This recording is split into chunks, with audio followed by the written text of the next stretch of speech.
Hakkame nüüd sööma, jahtub kõik ära. Oot. Mul on üllatus. Isa oskab alati üllatada. No see on pigem enese saba kergitamine. Ise tegin Eesti oma kasvatatud viinamarjadest. Eestlased ei oska veini teha.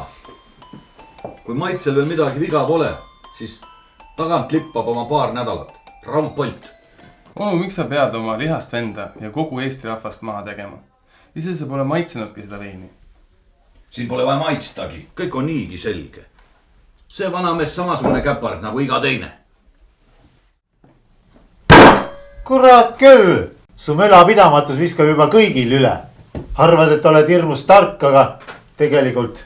Kallid sugulased, mäletate 2 uusaasta lubadust, mille nimel me kõvasti võtsime? Punkt 1. Me hakkame rohkem sporti tegema. Ja punkt 2. Me ei kakle enam kunagi jõuluõhtul. Üle-eelmine aasta oli täpselt samamoodi. Aga mäletate, mis jõululauas toimus? Üldse tead, vennas, milles on minu ja sinu erinevus? Minu üks sõna kaalub sinu pooletunnise möla 1000 korda üles. Kuule, kelle sõna siis maksis, kui minu sõber Arnold oli 2 vahel, kas osta sinu autoromu ära või mitte? Ja kui mina ütlesin talle, et osta ära, mujalt saad võib-olla veel hullema tünga. Ta oleks selle nagunii ära ostnud. Kus ta oleks, kui ta ei oleks?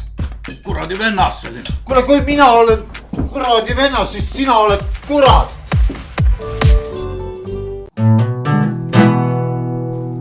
Kallis ema ja isa, teil on väga uhke jõululaud kaetud. Kas me võiks tänavu endale jõululauda paluda üksiku vanatädi Helju, kes on iga aasta meile akna peal kaasa elanud?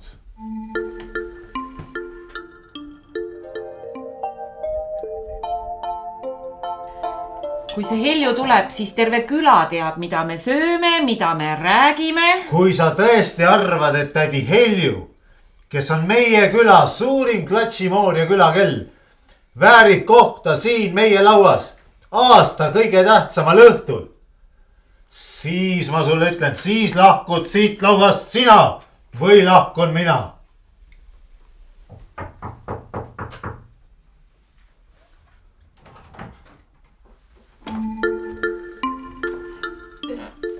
Tulin küsima, kas teil soola oleks laenata?